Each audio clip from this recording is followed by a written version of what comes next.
Ready for a deep dive that takes us well beyond that familiar Christmas story? Sounds good to me. We're going to explore the deeper meaning behind the name Bethlehem itself. That's a good one. And for this deep dive, we're tapping into some fascinating research done by Andre Mobarak. Now, he's an Aramaic-speaking Christian tour guide. Wow. Based in Jerusalem. Interesting. He teaches about the Aramaic roots of the Christian faith. I like it. If anyone wants to go deeper, you can check out his website, www.twinstours.com. Andre's work is really something. It offers such a unique lens through which to view Bethlehem. Most people know it as the birthplace of Jesus. Right. But how many consider the actual deeper significance of the name? It's interesting because the name actually translates to house of bread. Really? Yeah, both in Hebrew and Aramaic. Wow. House of bread. That's pretty literal. Yeah. I'm picturing like those old-timey bakeries with the smell of fresh bread wafting out. Makes you hungry just thinking about it. So was Bethlehem known for its bakeries back in the day? Well, not just bakeries. Oh. The word lehem actually means bread. Okay. But it also refers to sustenance in a broader sense. Interesting.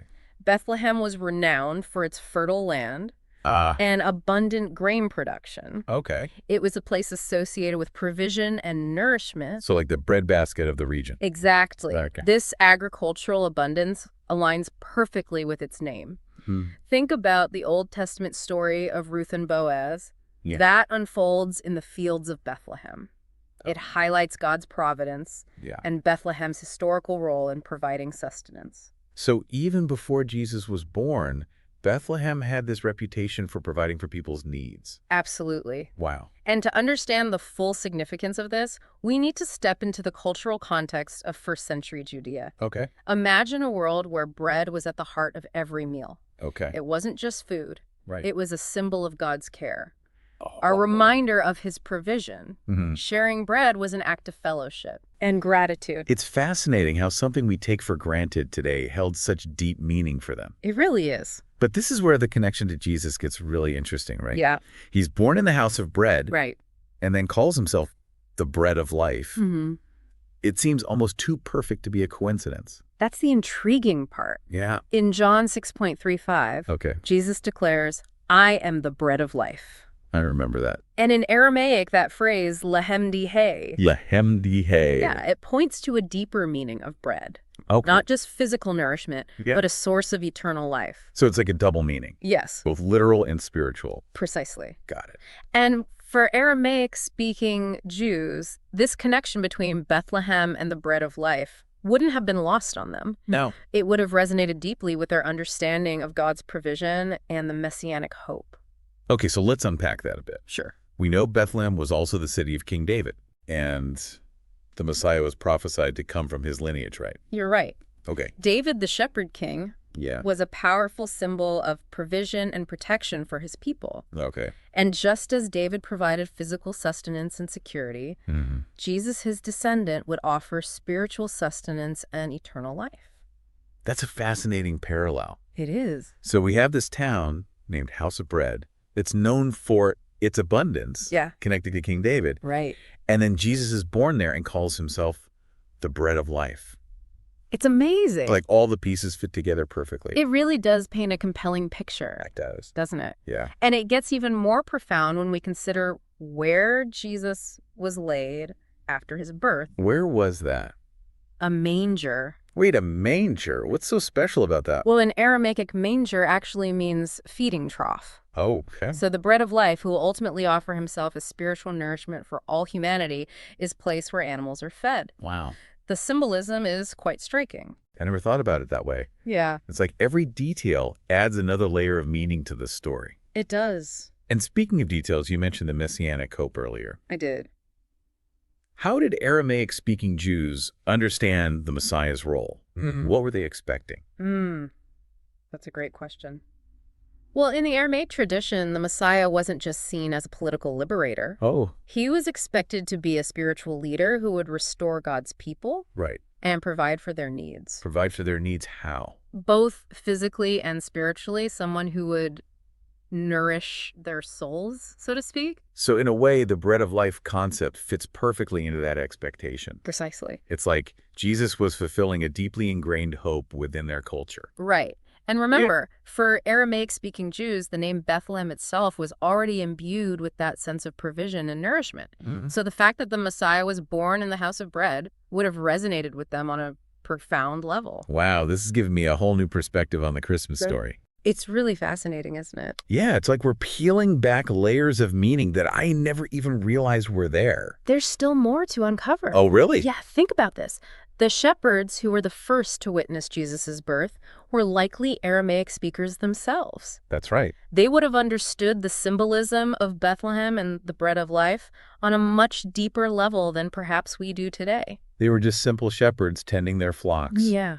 And suddenly they're told that the Messiah has been born in the house of bread. Right. I can't even imagine what must have gone through their minds. Did they immediately grasp the significance of it all? Well, we can't know for sure what their immediate thoughts were. Right. It's safe to say that their understanding of Bethlehem and the Messianic prophecies would have shaped their interpretation of the event. Yeah. They may not have had the theological language to articulate it, but they would have felt it deep within their souls that God was providing for them. Wow. Fulfilling his promises. It's like a light bulb moment for them. Connecting the dots between prophecy, then the name Bethlehem, and this newborn baby who they're told is the Messiah. Exactly. Wow. And that's the beauty of studying the Aramaic context of the Christian faith. Okay. It allows us to connect with those primal experiences, to understand the story of Jesus from the perspective of those who lived and breathed the same language and culture.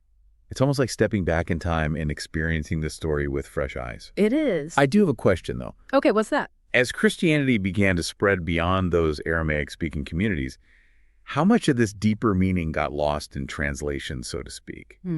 Did people who weren't familiar with that cultural context still grasp the full significance of Jesus being the bread of life?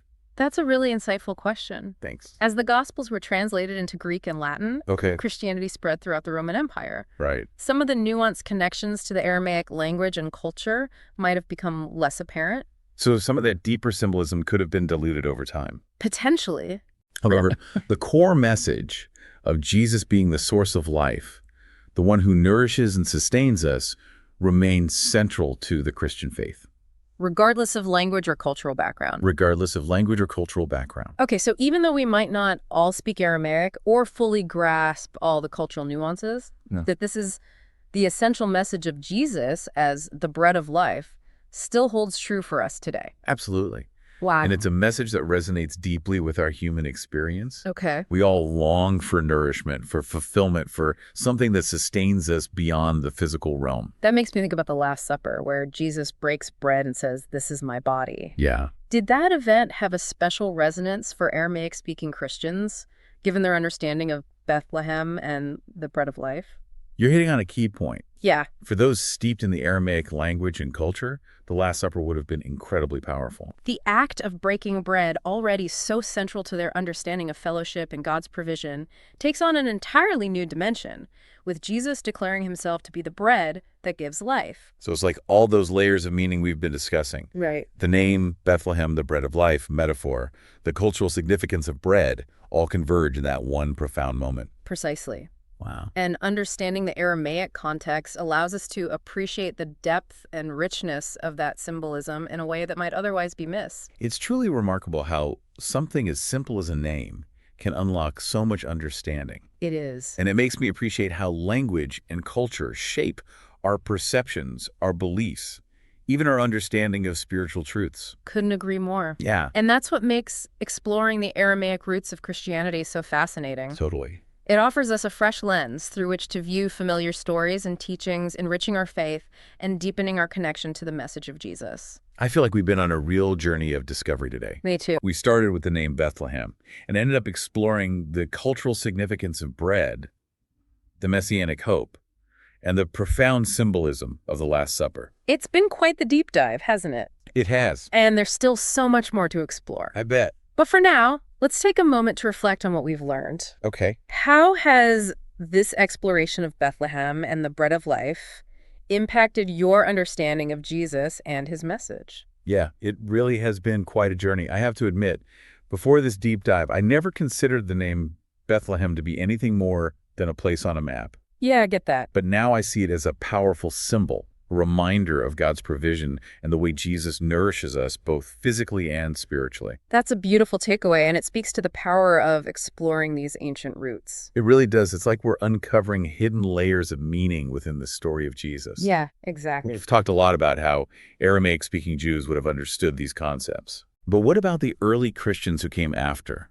How do they interpret the significance of Bethlehem and the bread of life in their own faith? That's a great question. Early Aramaic-speaking Christians, particularly those within the Syriac Christian tradition, wove these concepts into the very fabric of their faith. Really? Yeah, their hymns and liturgical prayers are filled with references to Bethlehem as the source of the living bread, the place where God provided sustenance for a hungry world.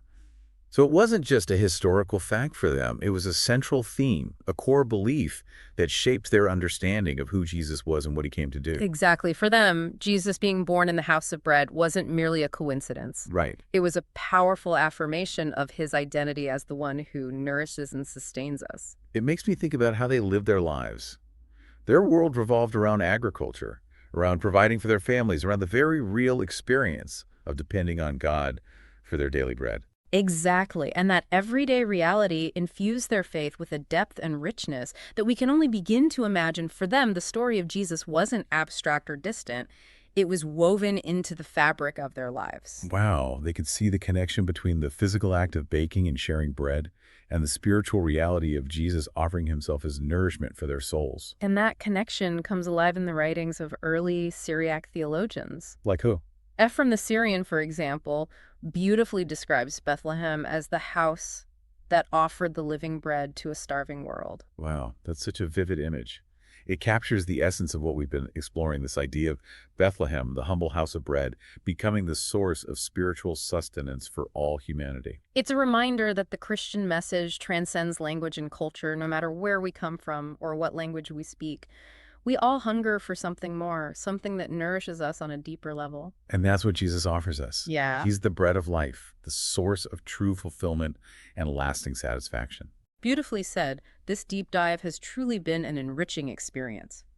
We started with a simple name, Bethlehem, and uncovered layers upon layers of meaning, exploring the cultural significance of bread, the Aramaic understanding of the Messiah, and the profound symbolism woven into the Christian story. And what's truly fascinating is that these insights aren't just for biblical scholars or historians, they're for all of us. Absolutely. By understanding the Aramaic context, we can gain a fresh perspective on familiar stories and connect with the message of Jesus on a deeper level. It's like we're opening a window into the world of Jesus and his followers, experiencing the power and beauty of his teachings in a whole new way. I couldn't agree more. I encourage our listeners to explore Andrei Mubarak's work further if they're interested in delving deeper into the Aramaic roots of the Christian faith. Yeah, good idea. His website is www.twinstours.com, and his insights are truly invaluable. Yes. Andrei's research offers a unique lens through which to view the story of Jesus, and I think you'll find it as enriching as we have. Well, as we wrap up this incredible deep dive, I want to leave our listeners with a thought to ponder: how does this exploration of Bethlehem and the bread of life shape your own understanding of Jesus and his message? What new insights have you gained, and how might they impact your own spiritual journey? Thank you for joining us on this fascinating journey. We hope you've enjoyed this deep dive into the meaning of Bethlehem. Until next time, keep exploring, keep questioning, and keep seeking the deeper truths that lie hidden beneath the surface of our world.